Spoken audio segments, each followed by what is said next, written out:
Odgovornost politike do ljudstva in volivcev sva nagovorila, zdaj pa mogoče čas, da se še opredeliva do odgovornosti politike do demokratičnega razvoja družbe kot take.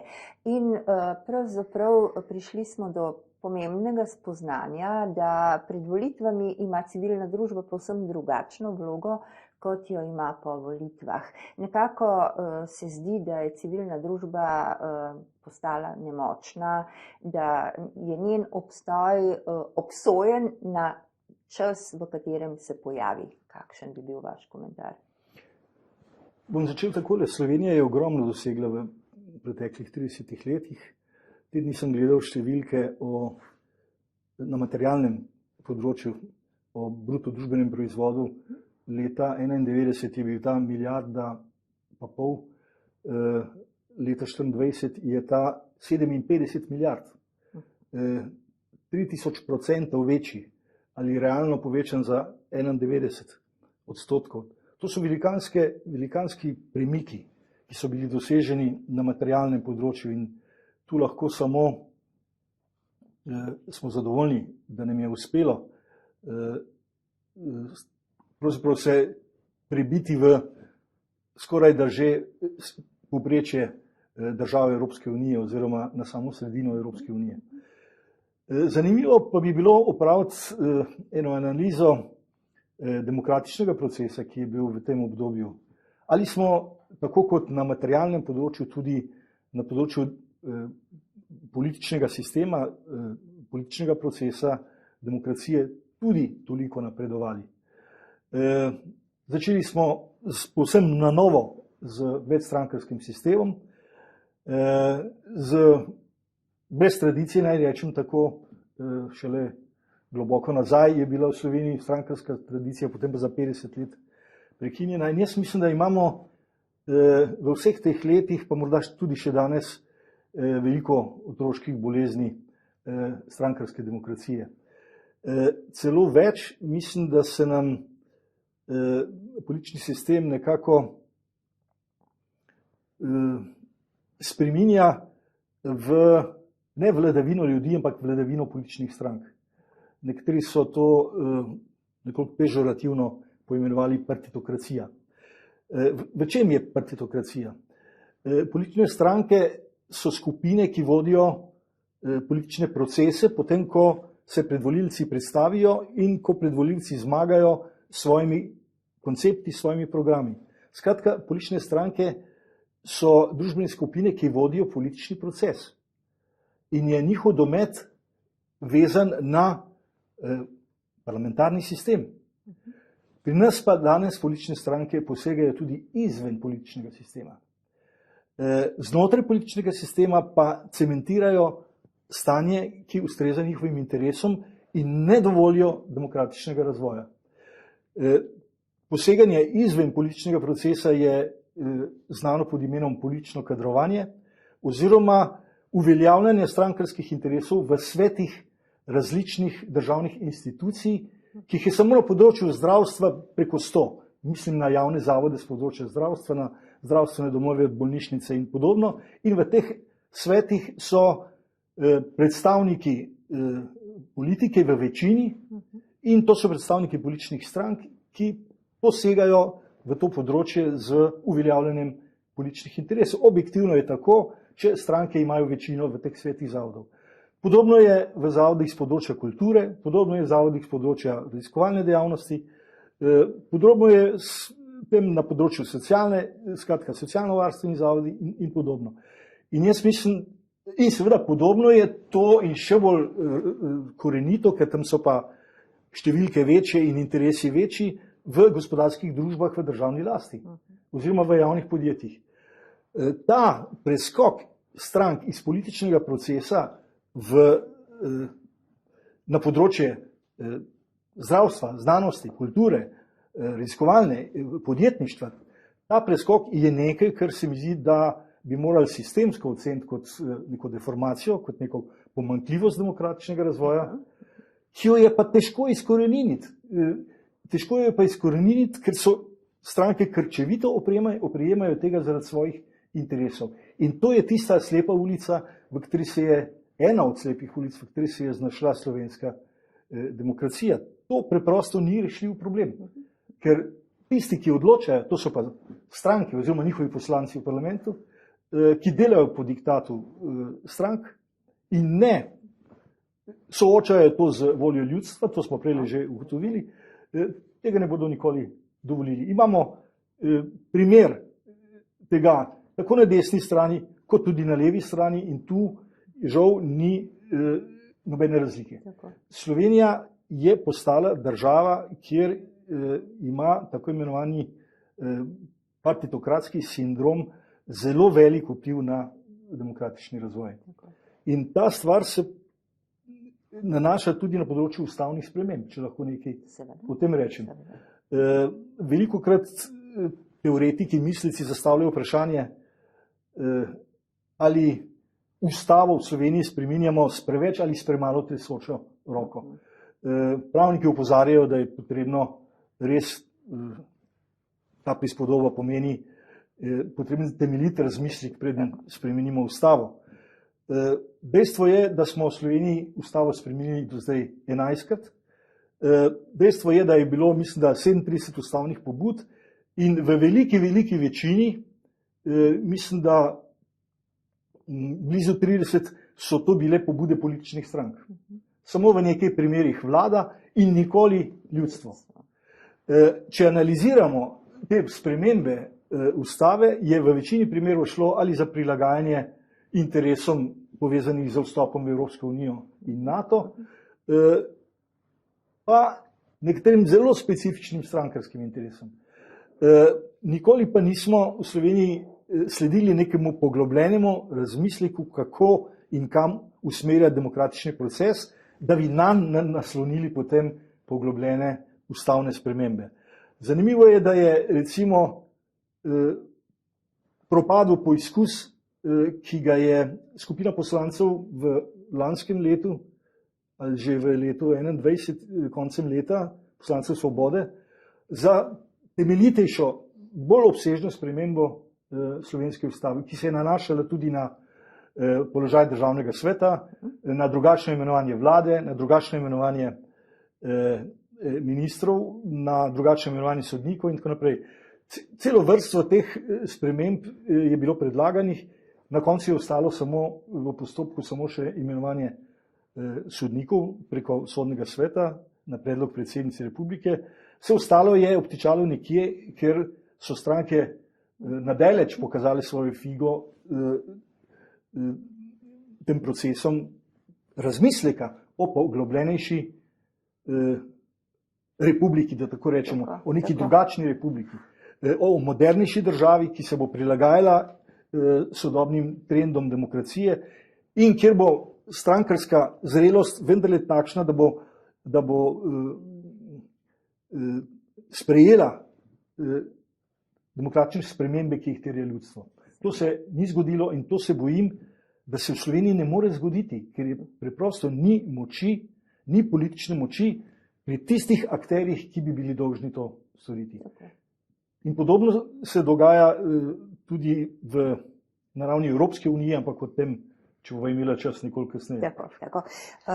Pravzaprav vas bom tu samo še malček izvala oziroma dopolnila vašo pripoved z dejstvom, da se mi zdi, da politika poskuša ljudstvo celo odvrniti od politike, raje vidi, da se čim manj v politiko vmešavajo, o politiki govori kakorkoli. Tukaj so seveda afere, ki nam dnevno polnijo časopisje, toliko jih je, da pravzaprav od prve do druge že pozabimo, kaj se je v resnici zgodilo, tako da tudi to vprašanje. Hočem pa izpostaviti nekaj drugega. Pogrešam to željo politike, da bi v resnici ta demokratični proces podprla z nekim opismenjevanjem političnim ljudi, da bi jih opolnomočila, namesto da v resnici poskuša zamejiti in omejiti vpliv ljudi na vseh področjih. Med drugim, tu imava tudi referendumsko obliko, ki postaja sama sebi bolj v namen kot karkoli drugega. Sicer zakonodajni referendum je v tem trenutku še edini, ki nekako je uspešen, vse ostale oblike, da o ljudski iniciativi niti ne govorim, pa bolj ko ne klavrno propadajo še predno se dobro začnejo. Ne. Tako da mislite, da je to neka namerna pot, zavestna pot v obrambo tega političnega statusa ali enostavno se niti ne razmišlja, da je to tako iluzorna stvar, da politika niti ne razmišlja tako v širino oziroma v daljnoročnost? Mislim, da ni to drugo. Mislim, da je to del sicer zelo tihe in zelo nekako skrite strategije, ampak dejstvo je, da se civilno družbo poskuša odrinjati tako pri posredni demokraciji, kar je volilni sistem, kot pri neposredni demokraciji, kar je recimo oblika izjavljanja preko referenduma. Referendum je ta trenutek v Sloveniji zelo omejevalno urejen. Mislim, da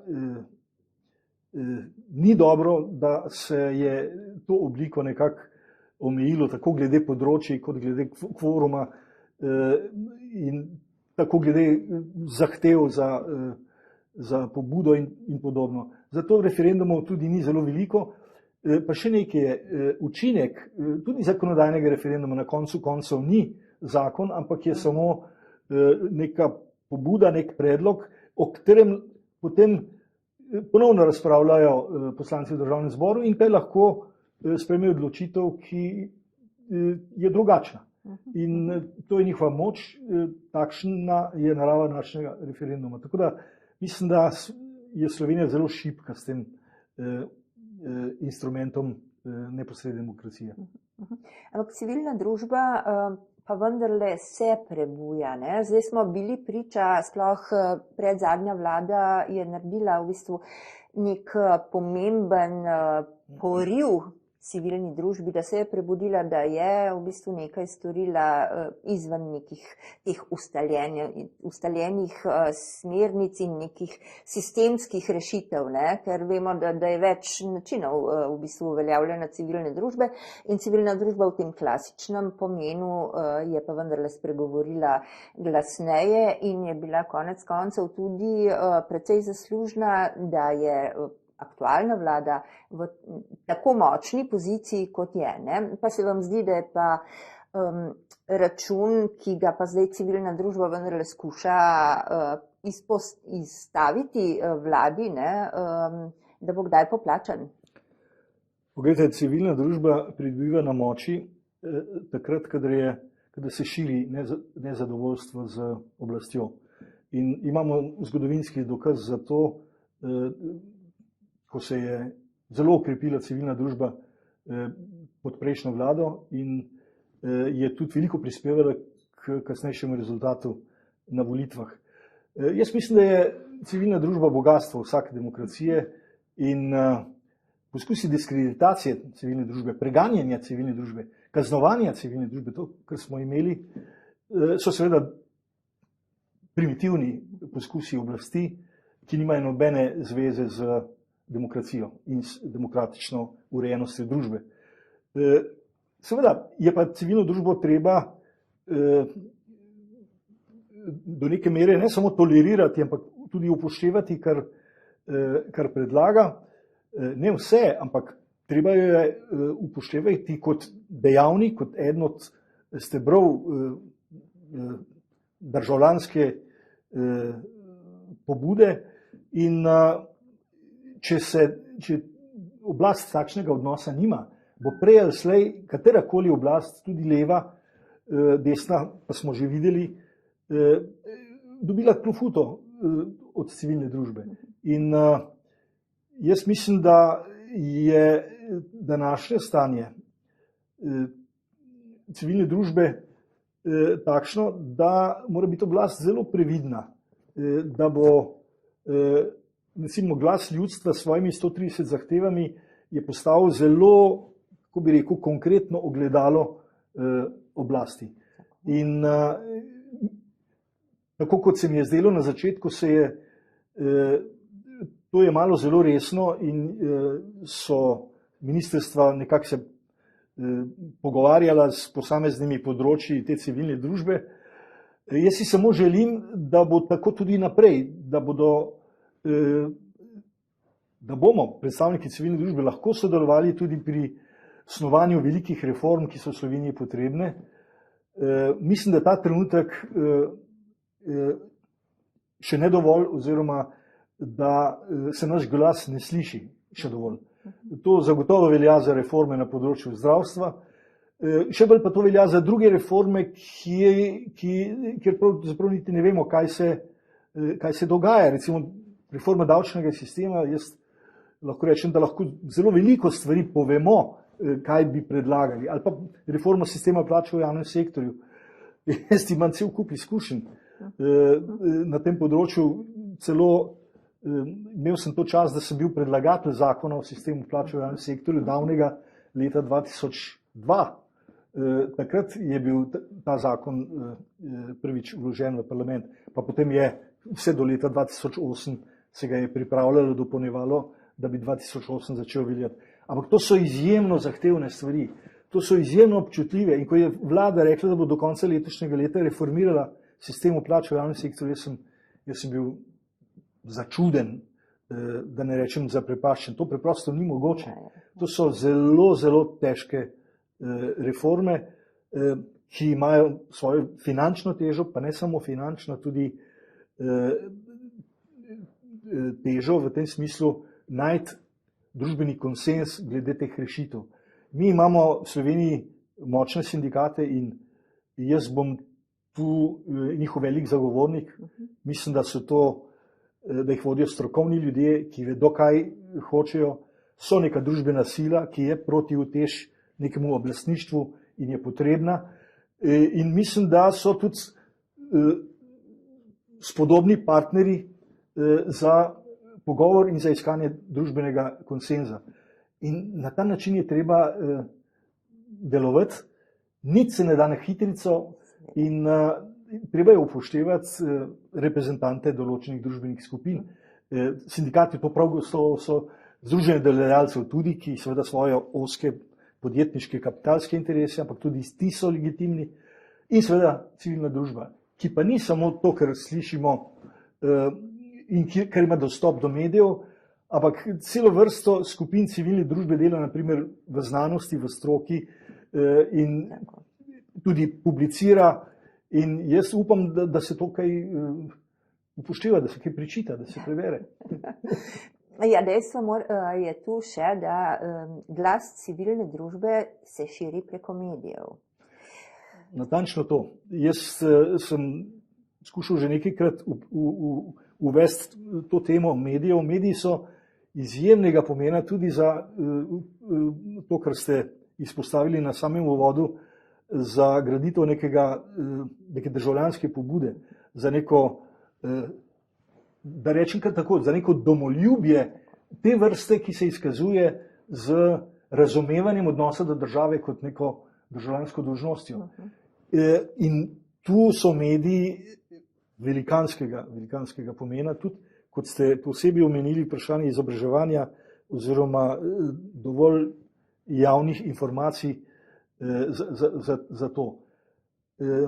Ne bova zašla v kritiko medijev, ki seveda tudi človeku pride na misel ob tem. Res pa je, da odigravajo definitivno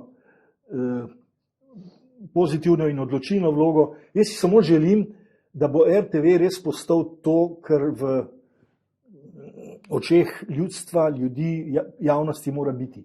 Neka popolnoma politično nevtralna institucija visokega kulturnega pomena, ki ima tudi svojo ugledno kulturno produkcijo in ki ljudi na nek način vzgaja, jim daje informacije, ne pa da jih obremenjuje z aferaštvom, z različnimi pompoznimi rumenimi informacijami. In hkrati tudi kriterij RTV kot kriterij za druge medije, ki to počnejo.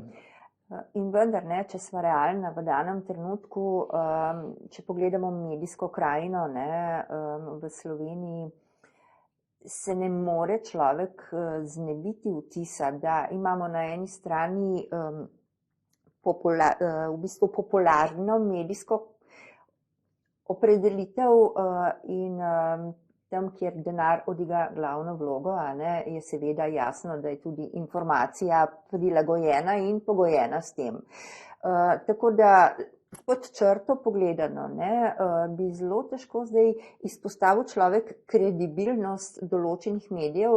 Dobro, v časopisnem delu in radijskem delu je ta zadeva drugače obarvana, vendarle so bolj kredibilni, bolj dajo na informacijo kot tako. Medtem ko pri televizijskih hišah smo naleteli na dejstvo, da se politika, vsaj določen del politike, zelo dobro zaveda, kaj pomeni imeti vpliv na televizijo, na medij, medtem ko se zdi, da ta sredinski demokratični del pa vendarle tega ne želi vzeti v zakup in kratko malo na pavšalno potem rešuje zadeve, nikoli do konca. Jaz se absolutno strinjam, da produkcija naše nacionalne televizije mora biti vedno podprta in da morajo ohraniti tisto, kar so nekoč bili, oziroma še nadgraditi stvari. Ne. Vendar kot stvari kažejo, še vedno se pojavlja določen del nezadovoljstva po pogovoru s kolegi, ne, in tako naprej. Tako da, zakaj določena v bistvu politična opcija daje velik poudarek na medije, medtem ko druga absolutno nobenega? Poglejte, jaz mislim, da tu odnos politike do medijev je spet eno od področij nezrelosti naše demokracije. Velik del politike, pa ne gre samo za desnico, tudi levice, goji iluzije, da bo na takšen ali drugačen način podrejala medije, kar je seveda v temelju zgrešeno. In poglejte, kje je dokaz za to? Leta, mislim, da 2008 ali 2009 je začel nastajati nov zakon o medijih. 2 ali 3 vlade, medtem so bile leve in desne, niso uspele pripeljati do sprejetja novega zakona o medijih. Mi imamo absolutno zastarel zakon o medijih. Ključno vprašanje, ki ste ga vi prej izpostavili, lastništva medijev, vpliva na lastnikov na programske vsebine medijev. Vključno vprašanje, o katerem sva že govorila, sovražnega govora, ki je prepovedan danes samo pri oglaševanju, pri drugih vsebinah pa ni prepovedan. Tako da cel kup stvari je treba urediti v zakonu o medijih in seveda nov zakon o RTV potrebujemo. Jaz upam, da bo ta travma, ki jo je RTV doživela, vendar da bo to nek pouk tudi sedanji politiki, da se z mediji ravna ne kot svojo lastnino, kot z nečem, kar ti je podrejeno, ampak da so to avtonomna, neodvisna institucija, ki mora odgovarjati svoji stroki in nikomu drugemu. Tako, pravila morajo veljati za vse, ali pa potem bolje, da v bistvu se razglasi, kaj pravzaprav določen medij je in bo vsem jasno vse, ne? Čeprav je jasno pravzaprav že kar v danem trenutku. V bistvu, če se malček povrneva še k referendumu in medijem in vsej v bistvu zagati okoli demokratizacije družbenega razvoja. Kaj menite, bi se moralo zgoditi, da bi prišlo do nekega znatnega napredka, kajti v sestavi parlamenta, kot ga imamo danes, oziroma državnega zbora, kot ga imamo danes, pravzaprav so vse možnosti odprte. Pustimo zaviralne elemente oziroma pustimo, kot ste rekli, da se želi pač zacementirati nekdo na opcijo.